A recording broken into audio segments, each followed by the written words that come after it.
بسم اللہ الرحمن الرحیم۔ السلام علیکم دوستو، ذیشان اردو ٹی وی میں خوش آمدید۔ دوستو، جیسا کہ آپ جانتے ہیں کہ ہمارے ڈیلی ہم جو انٹرسٹنگ ویڈیوز بناتے ہیں روزمرہ کے معاملات کے بارے میں، تو آج ہم آپ کو جو نئی سیریز شروع کرنے جا رہے ہیں وہ ہے جو دنیا کے جو عظیم لوگ ہیں یا جو مختلف لوگ ہیں دلچسپ جن کے بارے میں حقائق ہیں، ان کی جو بایوگرافی ہے ان کے اوپر بنانے جا رہے ہیں۔ تو آج ہم نے جن کو چنا ہے سب سے پہلے وہ ہیں جی ایڈولف ہٹلر۔ آپ سب ان کو جانتے ہوں گے، لیکن آج ہم آپ کو ان کی جو زندگی ہے اس میں چھوٹی سی جو ہماری کاوش ہے ہم نے ریسرچ کر کے اس کو تشکیل دی ہے، اس کے بارے میں آج ہم آپ کو بتائیں گے۔ تو چلیے شروع کرتے ہیں، اور شروع کرنے سے پہلے آپ سے میری ریکویسٹ ہے کہ اگر اب تک آپ نے ہمارا چینل سبسکرائب نہیں کیا تو اس کو جلدی سے سبسکرائب کر لیں۔ دوستو، ایڈولف ہٹلر، جس کو دنیا کا ایک عظیم شیطان بھی کہا جاتا ہے، ہٹلر ایک نہایت غریب گھرانے سے تعلق رکھتا تھا۔ وہ 20 اپریل 1889 کو آسٹریلیا میں پیدا ہوا۔ اس نے ویانا، آسٹریلیا کا دارالحکومت کے کالج فائن آرٹس میں داخلہ لینے کے لیے درخواست دی، لیکن کالج کے معیار پر پورا نہ اترنے کی وجہ سے داخلہ نہ مل سکا۔ پھر 1913 میں ہٹلر جرمنی چلا گیا اور جرمنی کی فوج میں ایک سپاہی کی حیثیت سے ملازمت کر لی۔ اس نے پہلی جنگ عظیم میں محض ایک سپاہی کی حیثیت سے ہی فرائض اثار انجام دیے، کیونکہ اس کے افسران کے نزدیک ہٹلر میں قائدانہ صلاحیتوں کی کمی تھی، اس لیے مزید وہ ترقی نہ کر سکا۔ دوستو، 1919 میں ہٹلر نے جرمنی کی ورکر پارٹی میں رکنیت حاصل کر لی۔ یہ پارٹی 1920 میں national socialist German workers party Nazi میں تبدیل ہو گئی۔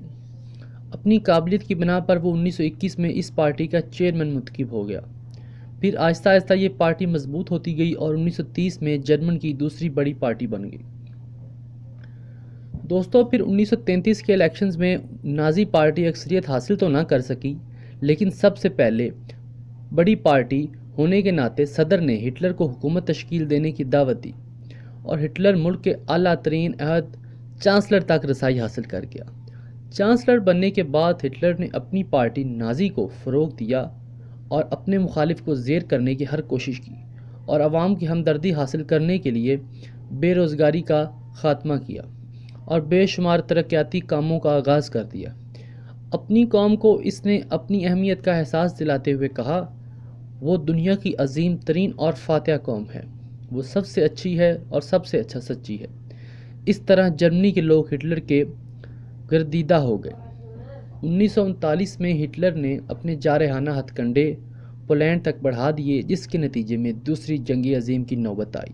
اگر تاریخ کی ورگردانی کی جائے تو معلوم ہوتا ہے کہ ہٹلر کو کئی خطوں میں منفی نظروں سے دیکھا گیا، لیکن بعض دنیا کے تاریخ دان اسے ایک شاطر، قابل اور ذہین انسان گردانتے ہیں۔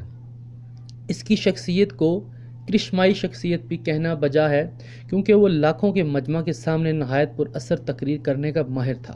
الفاظ ہٹلر کے لیے کھلونا ثابت ہوئے تھے، اور انداز و بیان اتنا دلچسپ اور سحر انگیز ہوتا کہ تمام لوگ محصور ہو کر رہ جاتے تھے۔ دوستو، ہٹلر کی مقبولیت کی بنیاد اس کی پارٹی کا منشور اور اس کے نظریات تھے، اور پھر آگے چل کر انہی نظریات کی بنیاد پر جرمنی کے دو ٹکڑے ہوئے اور پھر ہٹلر کا دنیا کی بدترین شخصیتوں میں شمار ہوا۔ آج بھی جس طرح مسلمانوں میں یزید کا نام ایک لعنت اور گالی سمجھا جاتا ہے، مغربی اقوام میں ہٹلر کو بھی اسی طرح شدید نفرت کی نگاہ سے دیکھا جاتا ہے۔ دوستو، جرمنی کی قوم آج بھی اپنے اجداد کی غلطی پر نادم ہے اور اقوام عالم کے سامنے طلبگار معنی بنی ہوئی ہے۔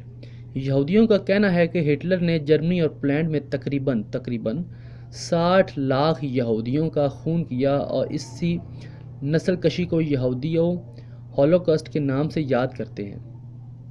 دوستو، دوسری جنگ عظیم کے آخری دنوں میں 30 اپریل 1945 کو ہٹلر نے برلن میں اپنی جان بچانے کے لیے زیر زمین پناہ لی اور نئی نویلی دلہن ایوائن براؤن کو شریک حیات بنایا، لیکن چند نامعلوم وجوہات کی بنا پر وہی ہوا جس کا ڈر تھا، اور جو ایک عظیم انسان تھا، ذہین تھا، شیطان تھا، جو بھی ہوا جب اس کو اپنی ہار نظر آئی، جو ہماری ریسرچ کے مطابق ہے، لیکن کئی اسے نامعلوم وجوہات کہتے ہیں، لیکن جب وہ جنگ ہار گیا، اس کے سب علاقوں پہ قبضہ ہو گیا، تو اس کو جی انہوں نے جو معلومات ہیں مطابق اس کو انہوں نے کہا ہے کہ جی نامعلوم وجوہات کی، لیکن ہمیں تو پتہ ہے اس نے اپنی بیوی جو نئی نویلی دلہن تھی ایمن براؤن، اس کے اپنی بیوی کے ساتھ 30 اپریل 1945 کو ہی خود سوزی کر لی اور اس دنیا سے کوچ کر گیا، اس ڈر کے مارے کہ شاید مجھے لوگوں کا سامنا کرنا پڑے گا، اپنی قوم کا سامنا کرنا پڑے گا کہ ہم جو جنگ ہار چکے ہیں۔